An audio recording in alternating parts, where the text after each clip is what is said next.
grabando y entonces vamos a continuar y lo que voy a hacer ahora es compartir. Vamos a ver cómo hago aquí para acá. Voy a compartir mi escritorio. Aquí está. Listo. ¿Están viendo todos mi cuaderno? Sí, profe. Perfecto. Ok, vamos a ver, chicos. Vamos a empezar con una pequeña introducción de algunos conceptos y de alguna parte histórica. Entonces, voy a quitarme mi... Con respecto a lo que son las componentes históricos, antecedentes.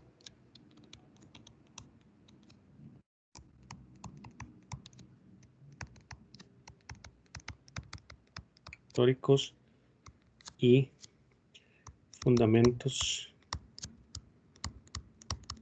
de la termodinámica.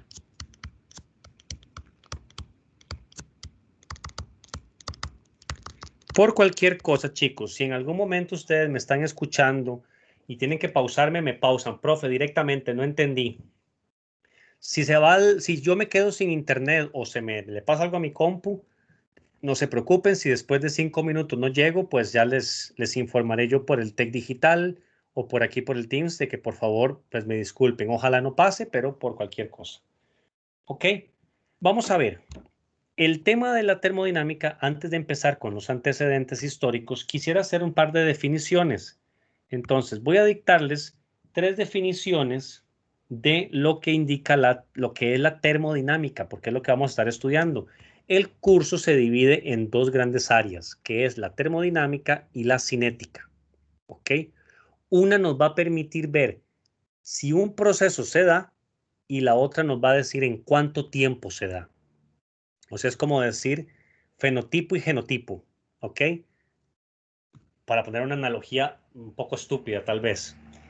Primera definición, desde la más absurda de todas. ¿Qué nos dice Wikipedia? Si ustedes van a Wikipedia y buscan la palabra termodinámica en español, les dice, describe los estados de equilibrio a nivel macroscópico. Describe los estados de equilibrio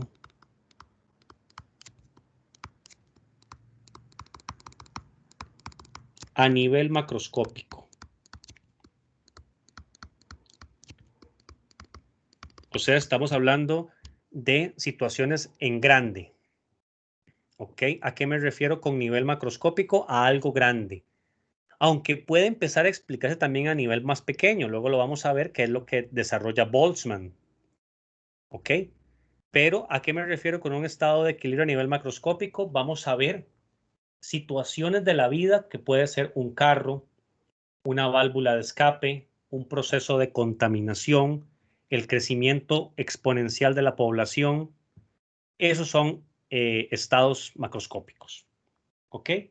Ahora, nosotros somos de habla castellana. Vamos al diccionario de la Real Academia. Si nosotros vamos al diccionario de la Real Academia Española y buscamos la definición de termodinámica, nos dice, parte de la física en que se estudian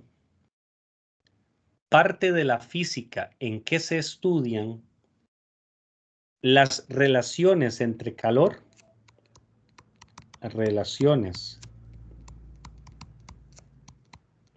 parte de la física en que se estudian las relaciones entre calor y las restantes formas de energía. Y las restantes formas de energía. De hecho, prácticamente, cuando nosotros vemos la definición de termodinámica, vean que viene de 2 palabras, termos y dinámico. O sea, la dinámica es movimiento, termo, temperatura. ¿Ok? ¿Y qué es la temperatura? Ya vamos a ir definiéndola. Entonces es movimientos de la temperatura y la temperatura es una energía. Esa energía es la que yo quiero que estudiemos. ¿Y cuáles van a ser esas formas de energía? Las vamos a ir analizando. Puede ser trabajo, puede ser entalpía, puede ser una energía interna, puede ser entropía. ¿Ok? Pueden ser un montón de cosas. Voy a ponerles otra definición porque parece mentira. Estas definiciones son bastante nuevas. Voy a poner otra y esta la voy a poner en inglés. ¿Ok? Y lo que dice la definición, y la voy a poner con otro color, dice, is the subject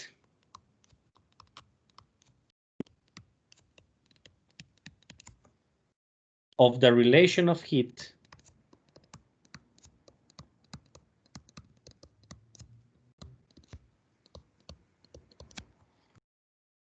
to forces acting.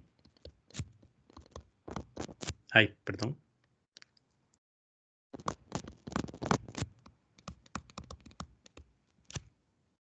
Between continuous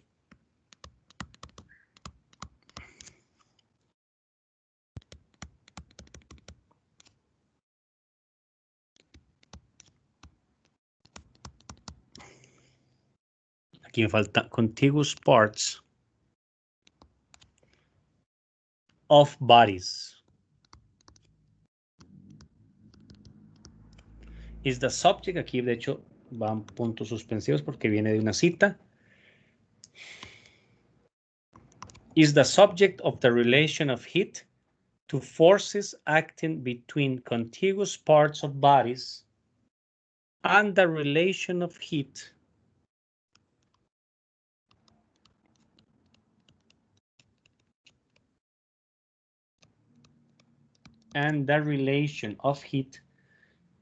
to electrical agency.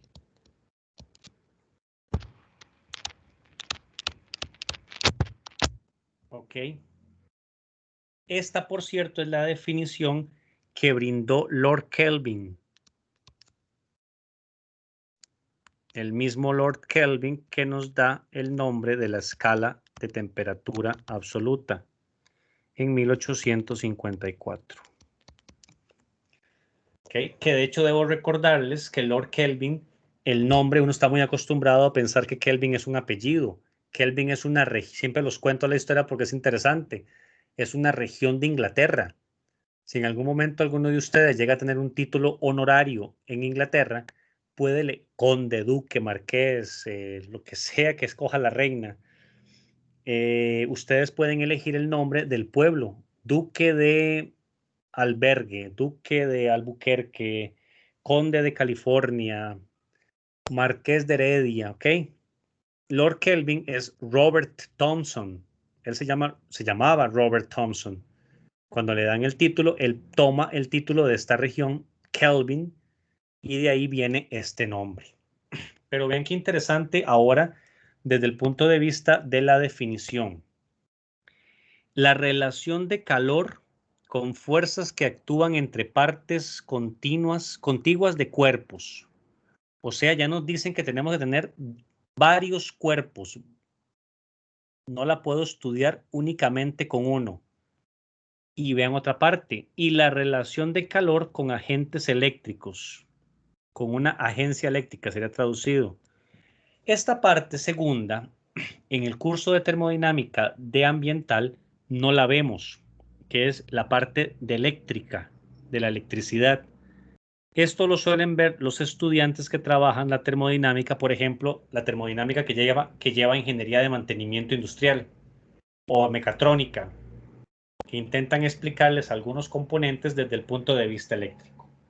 ¿Ok?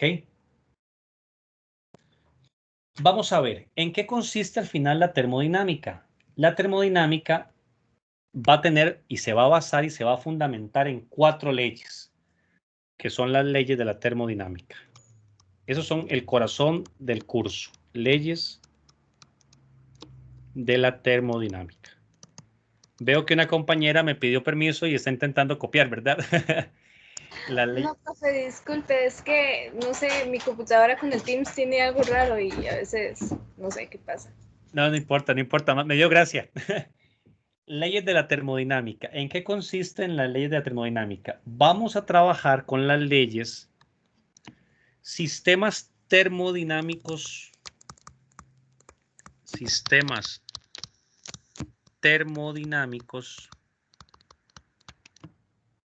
en equilibrio térmico. ¿Ok? Y no nos preocupemos todavía por esta parte, porque lo vamos a ir desarrollando en el curso. ¿Cuáles son estas leyes? La llamada ley cero de la termodinámica, que lo que nos dice la ley cero es una definición de la temperatura absoluta. Definición de temperatura. Porque es interesante, pero si ustedes analizan la historia de la termodinámica, la ley cero fue la última. Se desarrollaron todas las demás y luego llegó esta como para dar un fundamento y una goma que pegara todo, que es que no estaba bien definido lo que era la temperatura. ¿Ok? De hecho, parte de los investigadores que más trabajan en esto, y aquí hay que agradecerles, es Fowler y uno que estoy seguro que han escuchado ustedes de física, Maxwell. ¿Ok? Segunda ley, perdón, primera ley. Perdón. ¿En qué consiste la primera ley de la termodinámica? Se centra en el tema de la energía interna. ¿Ok? Energía interna de un sistema. Luego tenemos la segunda ley que vamos a ir viendo, trata sobre incremento de la entropía.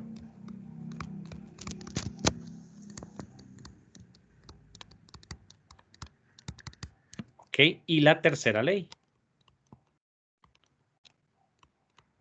Que la tercera ley lo que habla es de entropías cuando la temperatura tiende al cero absoluto, o sea, a menos 273.15 Kelvin. Prácticamente lo que me dice la tercera ley es que el límite de la entropía cuando la temperatura tiende a cero es cero. Esto lo vamos a ir desarrollando posteriormente. Entonces, primera ley me habla de energía interna. Segunda ley me comenta el concepto de la entropía y cómo este concepto va a ir aumentando en el universo. De hecho, la segunda ley es la que más puedo asociar con la ingeniería ambiental. Lo vamos a ver después. La tercera ley es la que me da, la segunda ley es como un límite superior. Me dice, la entropía se incrementa, se incrementa, se incrementa y nunca para. La tercera ley me dice como el límite inferior. Cuando la temperatura es muy, muy, muy, muy fría, la entropía es cero.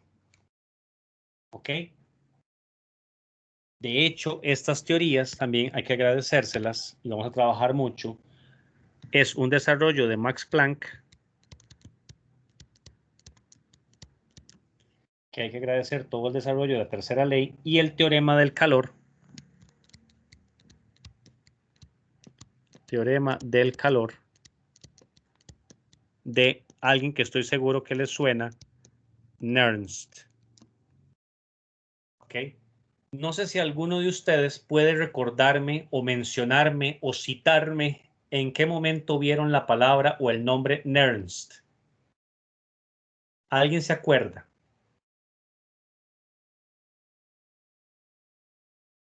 ¿No? ¿Seguros? ¿Ninguno?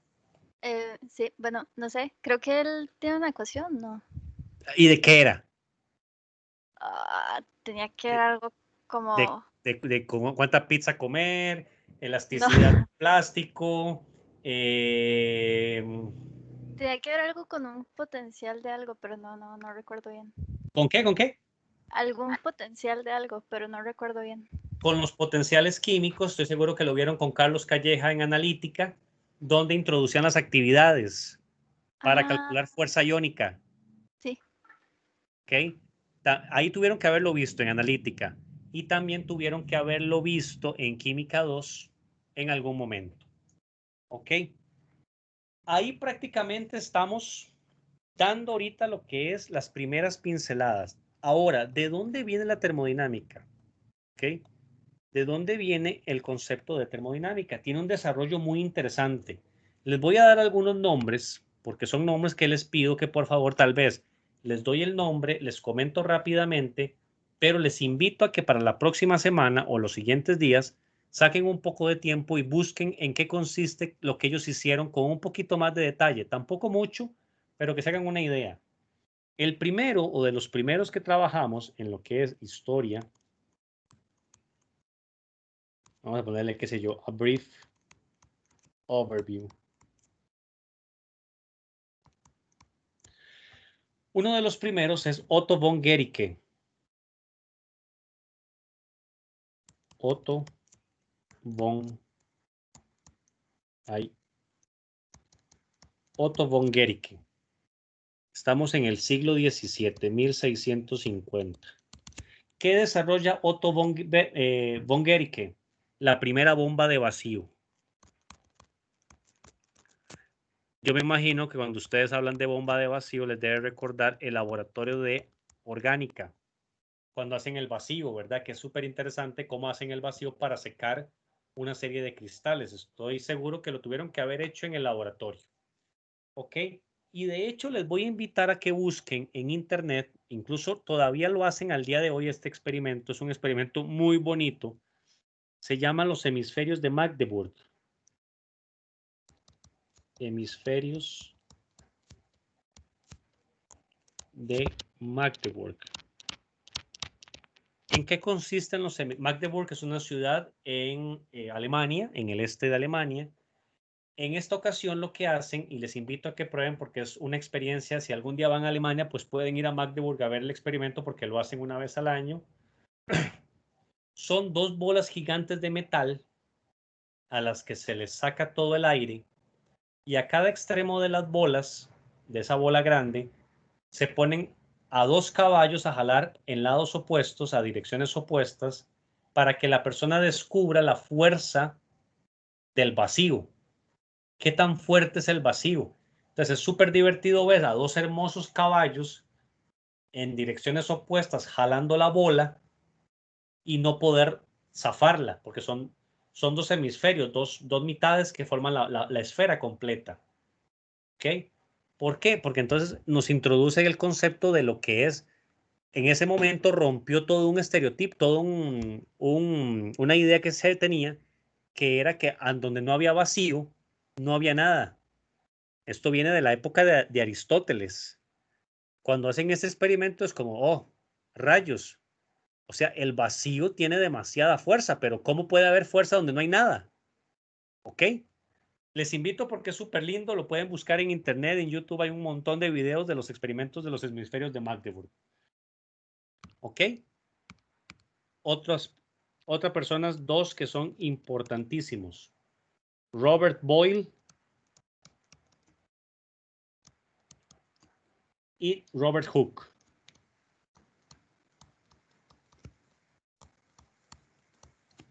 Estamos 1656. ¿Ok? ¿Qué desarrollan ellos? Y lo más importante, las leyes de los gases, que vamos a ir desarrollando. Tal vez comentemos hoy un poco. Leyes de los gases. De hecho, algunos tienen que recordarles la famosa ley de Boyle, que es la relación con presión y volúmenes. ¿Ok? Otro que es súper importante en el desarrollo, Dennis Papin. Dennis Papin, estamos todavía siglo XVII, 1679. Este señor desarrolla lo que se llama o lo que se considera el primer digestor de vapor. Hace un digestor de vapor. ¿A partir de qué? Que también les invito a que lo busquen porque es muy bonito. Lo que se conoce como la marmita de Papin. La marmita de Papin. ¿Y en qué consiste rápidamente esto del digestor de vapor y la marmita de Papin? Que él lo que hace es aumentar la temperatura de ebullición, porque el problema que había en el siglo XVII era el tema de calentar los alimentos, cómo cocinarlos. Lo que la marmita hace es, él aumenta la temperatura de ebullición ¿Con qué fin? Disminuir el tiempo de cocción de los alimentos. O sea, ¿cómo podríamos asociarlo ahora actualmente para que lo visualicen? Como una olla de presión. Aumento la presión, la cocción se hace de una forma diferente, pero siglo XVII. Imagínense ustedes lo que pudo haber sido eso, ¿verdad? Pero el gran avance porque mejora una cuestión muy habitual, muy cotidiana, el cocinar. ¿Ok? Vamos a pasar de siglo y tenemos a Thomas Savery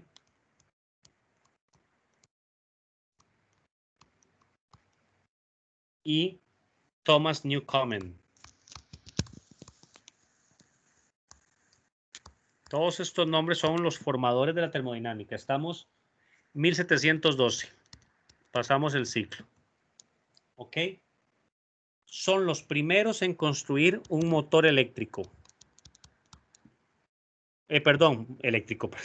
Motor térmico. O sea, manejado con temperatura.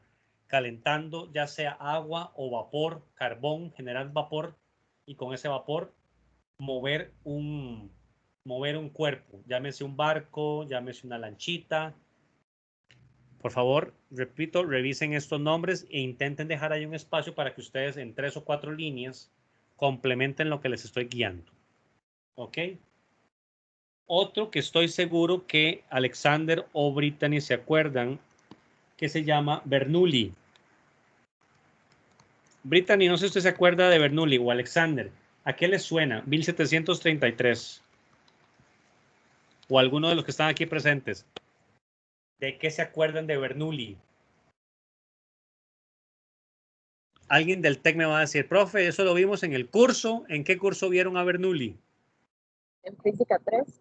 Efectivamente, ¿con qué tipo de experimentos?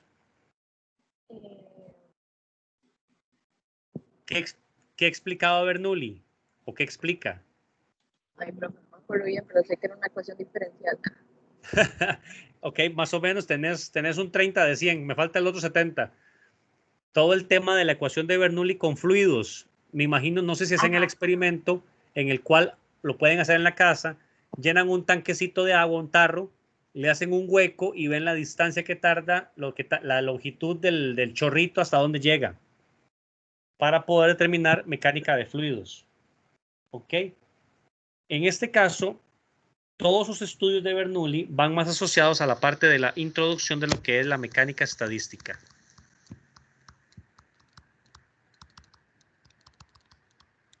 ¿Ok?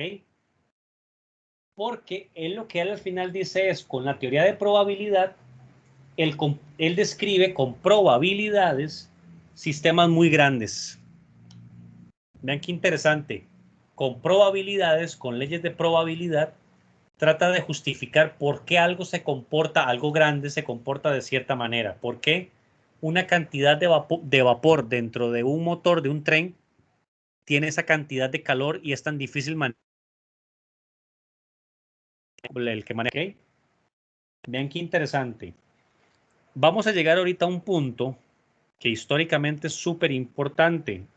Número 6. Joseph Black. ¿En qué año estamos? 1781.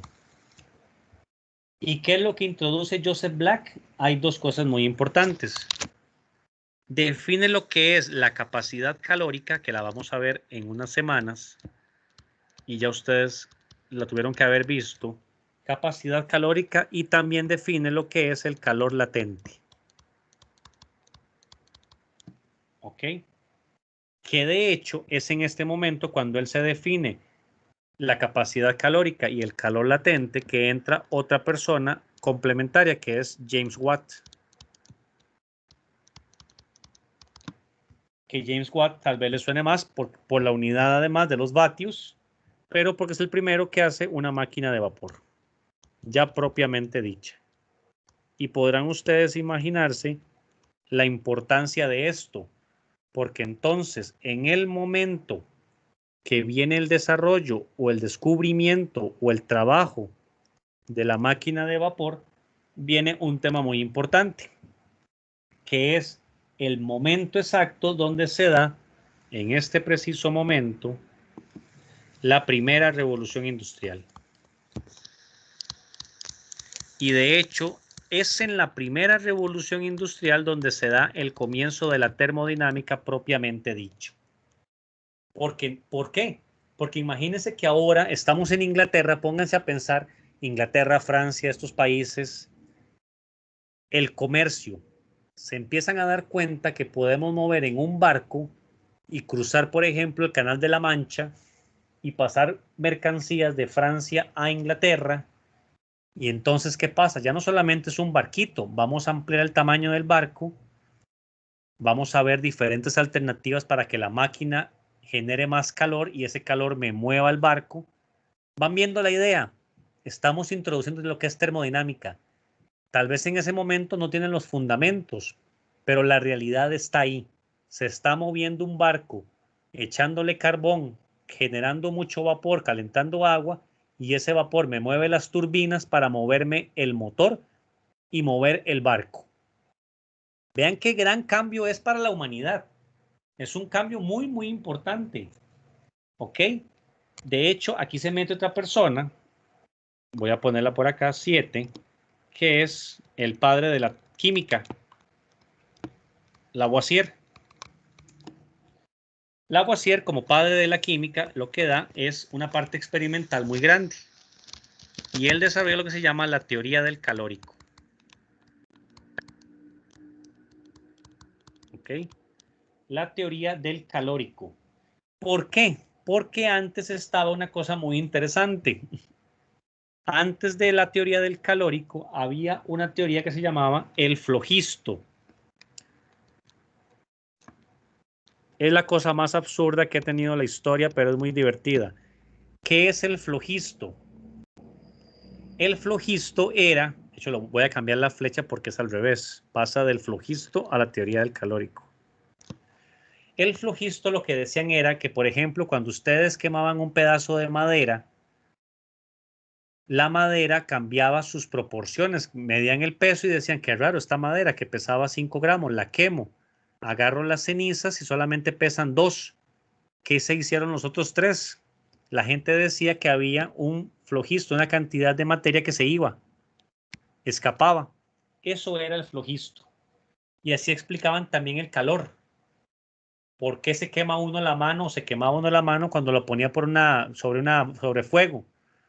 Porque estaba un movimiento del flogisto de esa alma, comillas, que tenían todos los objetos y que podían pasar de un lugar a otro. Vean lo interesante, lo que hace Lavoisier, que es una persona que hace demasiada investigación experimental, todavía aquí no podemos hablar de método científico, estamos apenas en el punto, es hacer un montón de experimentos y empezar a decir algo raro hay aquí. Por cierto, les voy a invitar a que se lean, si tienen posibilidad en algún momento, hay un libro hermoso que escribió un premio Nobel. El libro se llama Oxígeno. Voy a poner aquí la notita nada más por si la quieren en algún momento. Es un libro, Oxígeno, y lo escribió Roald Hoffman. Es un libro muy bonito, es una obra de teatro, pero es una obra de teatro de cómo se inventó el oxígeno. Entonces sale Lavoisier con su esposa, tienen que viajar a Suecia porque parece que van a entregarles un premio y quieren ver quién descubrió el oxígeno. Les va a encantar, es un librito para que se distraigan, vean otra cosa diferente a los que les gusta leer. Muy, muy recomendado. Personaje importantísimo y ahora sí, importante. Nicolás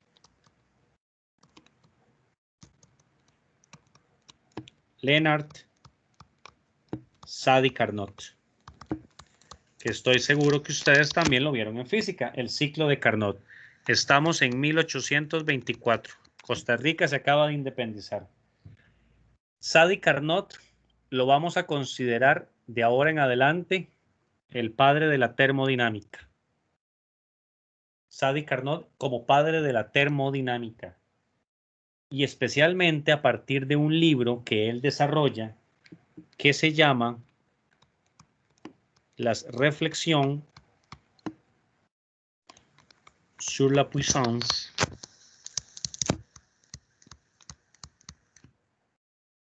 motriz du feu. O reflexiones sobre la fuerza motriz del fuego.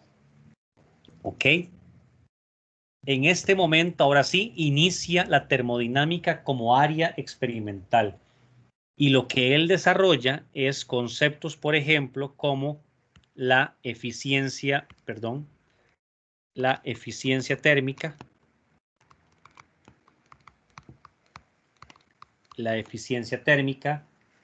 lo que es la energía motriz,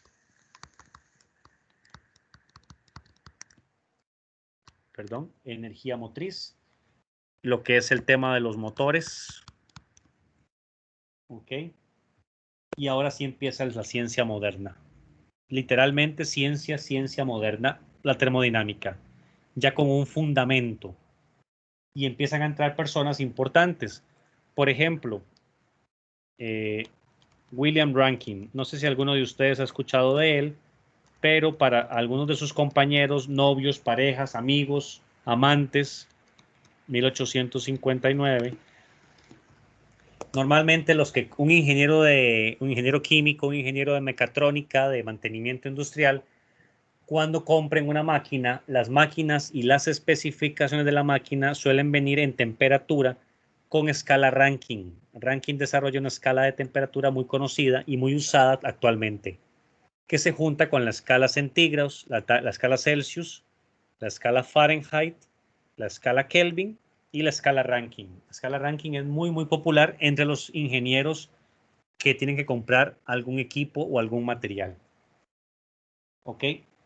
La ventaja, él trabaja mucho en la primera y la segunda ley y además tiene una cosa importante, escribe el primer libro de termodinámica.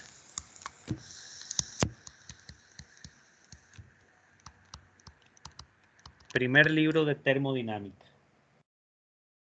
Ok, luego aparecen otros más. Voy a mencionarlos rápidamente. Rudolf Clausius. Lo vamos a ver al final del semestre clase con la ecuación de Clausius. Rudolf Clausius. William Thomson, ya lo mencionamos antes. Lo empezamos hoy en el curso con la definición. William Thomson, o lo que es lo mismo, Lord Kelvin. Ok. Y ahora se da otro salto, y con eso voy a terminar la parte histórica. El salto más grande es cuando, si ustedes vieron las definiciones que expresamos al inicio, mencionábamos nivel macroscópico, partes continuas de cuerpos, hablamos de cosas grandes. Normalmente en la definición se hablaba de temas grandes. ¿Qué sucede ahora? Se introduce lo que es la termodinámica estadística.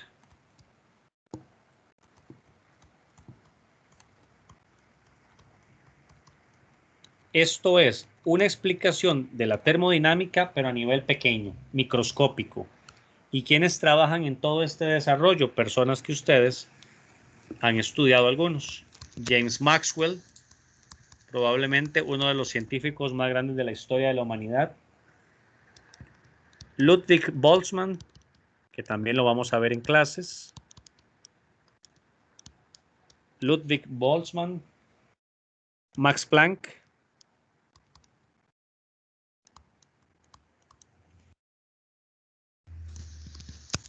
Johannes van der Waals, que también ustedes lo conocen desde química. Johannes van der Waals. Otro más, Josiah Willard Gibbs. Vamos a ver la ecuación de Gibbs, ¿verdad? Y los cálculos de espontaneidad. ¿Ok? De hecho, les cuento una historia muy interesante. A mí me gusta siempre recordar porque cuando yo vivía en Holanda haciendo mi primer postdoc, me recuerdo cuando estaba yo en la bicicleta y iba pasando un señor ya mayor y me dicen, ese que va ahí en bicicleta, que tiene 80 años, es Van der Waals, pero no este, es el bisnieto de este. Este Johannes van der Waals que tienen ustedes ahí en la pizarra, en el cuaderno, fue el primero que le dieron el premio Nobel de Física. Cuando vas a la oficina del que está actualmente en Leiden, tiene en su oficina, detrás de su escritorio, la foto de su bisabuelo, del Johannes van der Waals, premio Nobel, que desarrolló todo el tema de las fuerzas intermoleculares y el aporte a la termodinámica estadística. Bastante interesante. No sé, o yo soy muy nerd, tal vez es el problema es mío. Quiero avanzar un poquito más y solamente quiero introducir una cosa. Hasta aquí, quiero que luego estos nombres los comenten un poco más, estudien un poco esta parte, queda de su cuenta, ¿ok? Que dejaran sus espacios para poder explicarlos. Si se dan cuenta, entonces, el componente principal que nos ayuda a desarrollar la termodinámica es la primera revolución industrial, o sea, la necesidad del mundo de moverse. Prácticamente nos dice a la humanidad, gente, aquí está la termodinámica y con ella tenemos que explicar el funcionamiento y el mejoramiento de las máquinas. Pero vean algo muy interesante, ustedes son ingenieros ambientales y me imagino que se han estudiado un poco la historia de la contaminación ambiental y los crecimientos de la polución, se darán cuenta que uno de los grandes momentos de contaminación mundial fue la revolución industrial, tanto la primera como la segunda. Vean entonces la importancia desde ya de conocer la termodinámica, porque si la termodinámica empezó en un momento en el cual hay un crecimiento impresionante y significativo de las emisiones de gases a la atmósfera, que en ese momento ni se entendían ni les importaba. Pero vean la parte importante filosófica. Si queremos resolver un problema, tratemos de entender las raíces del problema. Y no solamente las raíces del problema, tratemos de comprender los fundamentos de una de las ciencias que nació en ese momento de la gran contaminación y del inicio de esa curva que al día de hoy nos estamos comiendo. Muy interesante. Luego lo vamos a ir viendo, porque a veces se preguntan por qué un ingeniero ambiental tiene que estar estudiando termo.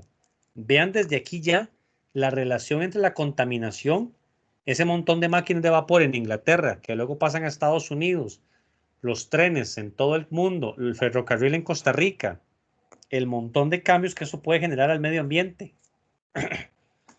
¿Ok?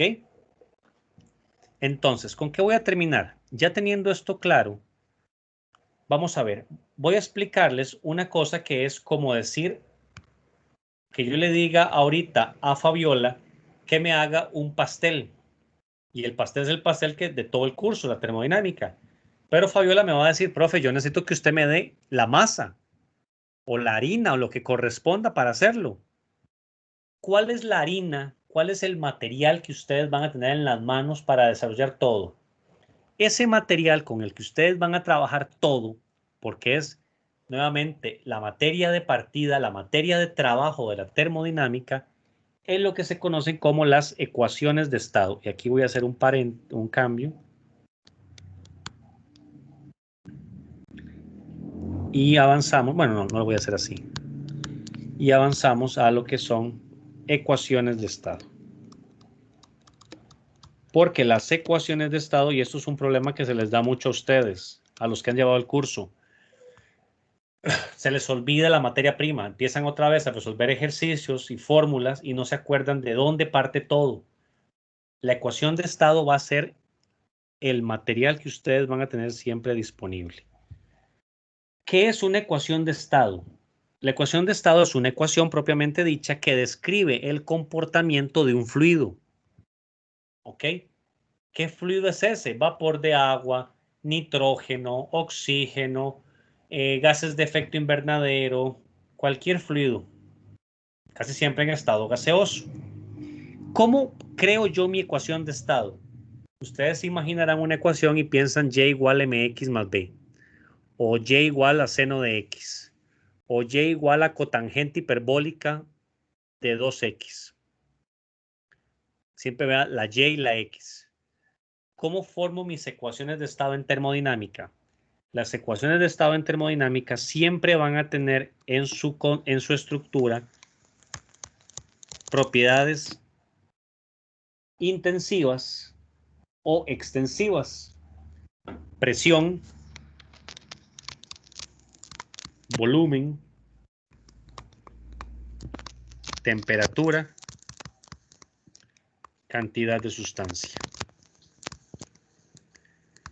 Todas van a tener por lo menos estas 4 variables, estas 4 propiedades. ¿Alguien por casualidad, y eso lo voy a poner por aquí, recuerda la diferencia entre una propiedad intensiva y una extensiva? ¿Ok? No sé si alguien en este momento lo recuerda. Propiedades intensivas y extensivas. Si no, no se los voy a decir, se los dejo ahí de pendiente. Profe, Sí. bueno, es que no, o sea, no sé cómo explicarlo exactamente, pero más o menos es como que la extensiva es la que se le aplica como a todo, por decirlo así, o sea, como que no importa como, o sea, como, digamos, si yo tengo es que no se me ocurre cómo decirlo, pero la extensiva es como la que aplica todo y la intensiva es como solo en una parte. Al revés.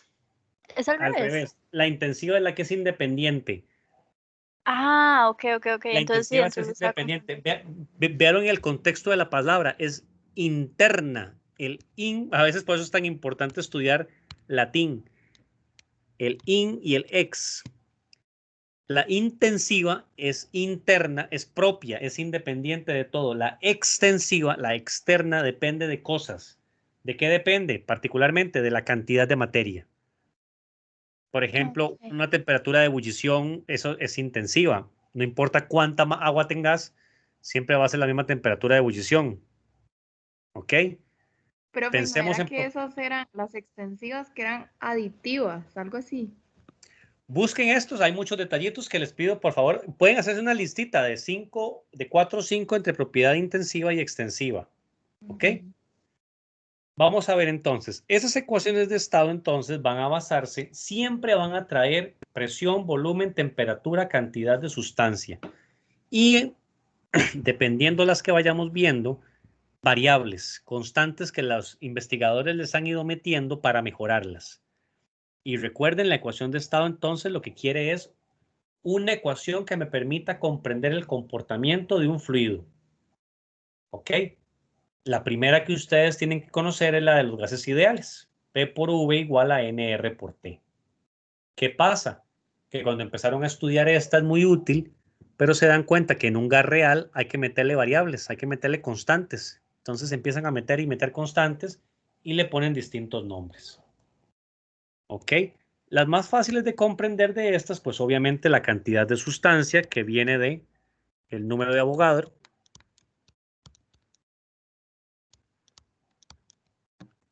¿Ok?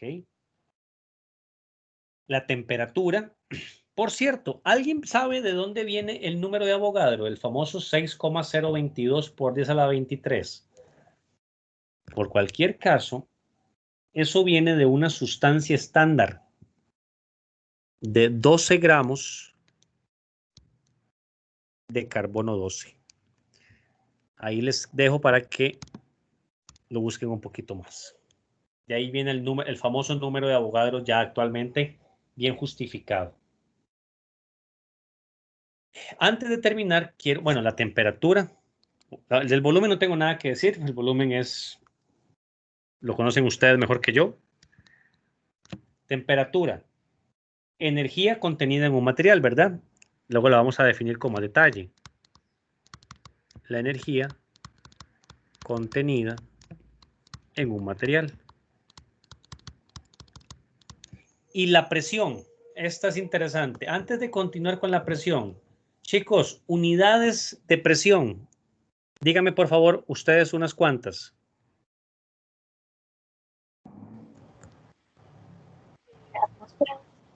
Atmósferas. ¿Qué más? Milímetros de mercurio. Brillante.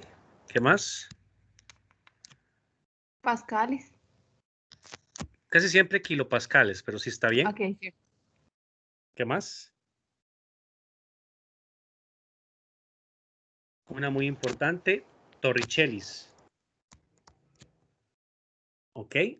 Otra que es muy importante y la van a conocer los que viajan a Inglaterra o a Estados Unidos. PSI, pounds square inches. Tienen un montón, ¿verdad? Es una barbaridad, pero bueno. Esas son las que vamos a estar trabajando. Obviamente ya dijimos que en temperatura tenemos grado centígrado, grado Fahrenheit, que es una estupidez, Kelvin, son los principales. El grado Rankine, nada más ya lo conocen. Ahí lo mencionamos para que lo conozcan. El grado Rankine.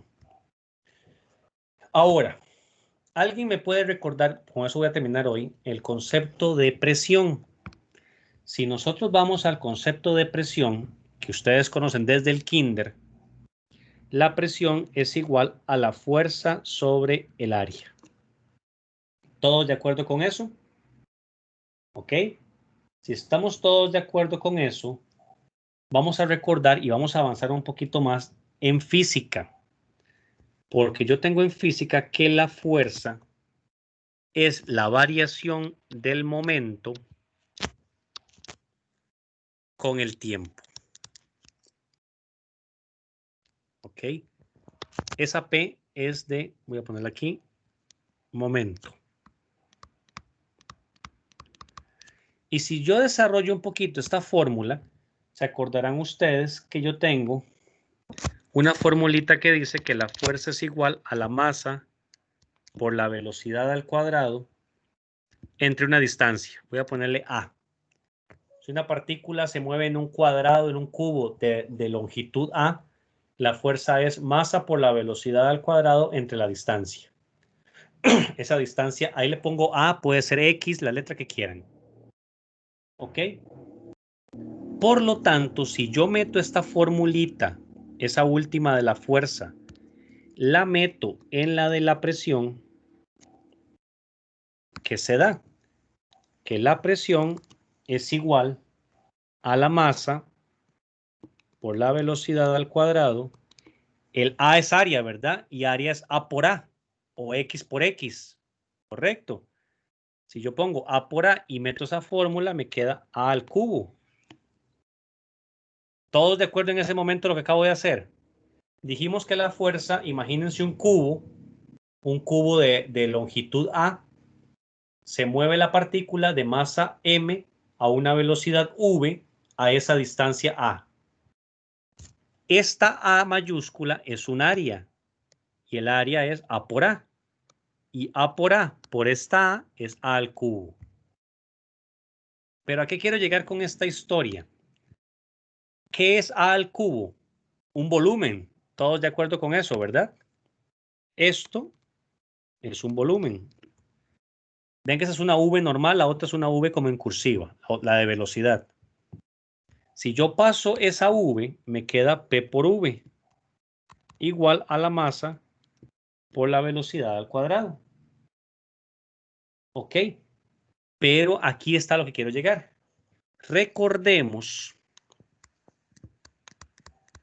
Recordar que la energía cinética de una molécula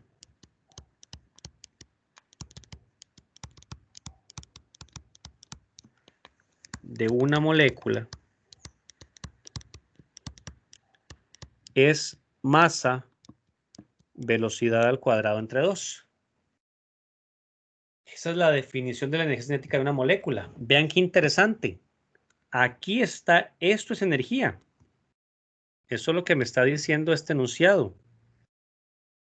Este pedacito que está acá, masa velocidad al cuadrado, perdón, ahí parece que estoy señalando el 2. Voy a borrar esto bien.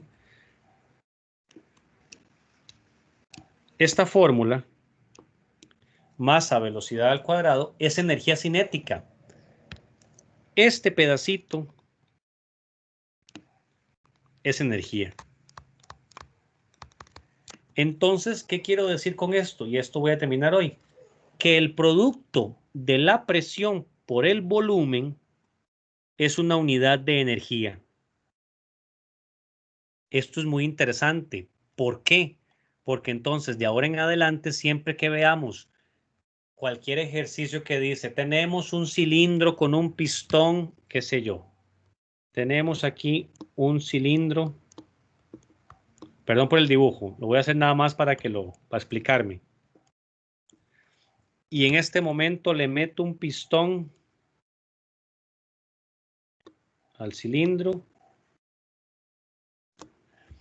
y empiezo a presionar. ¿Ok? Con una cierta presión y aquí hay un volumen. Ese momento, en ese preciso momento que yo estoy ejerciendo mi presión sobre un volumen determinado, este producto, presión por volumen, es energía. Y ahora, no sé, díganme alguna unidad de presión, la más clásica.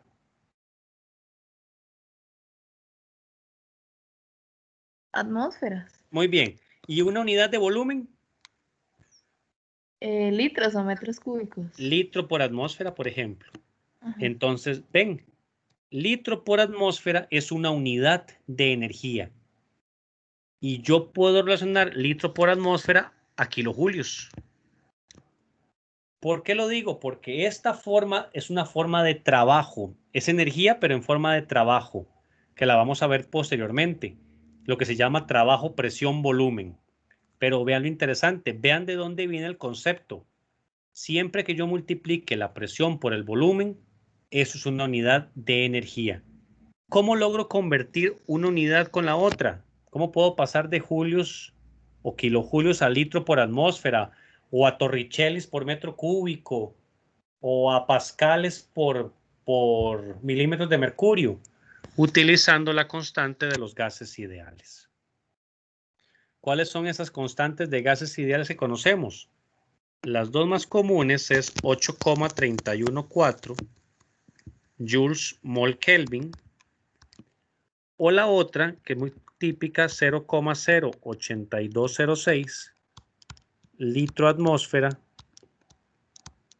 sobre mol Kelvin. Y entonces vean lo interesante, vean el numerador. Julius, litro atmósfera. Puedo multiplicar y dividir para pasar una unidad a otra, pero vean lo interesante. Ambas unidades son unidades de energía. ¿Ok? ¿Alguna pregunta, compañeros? ¿Preguntas, comentarios, sugerencias, recomendaciones? Listo. Creo que no, profe. Entonces, en tal caso... Profe, sí. yo tenía una duda, pero es más que todo como la evaluación. Voy. Que todo si hay quiz. Ok. Voy a terminar entonces en este momento la grabación.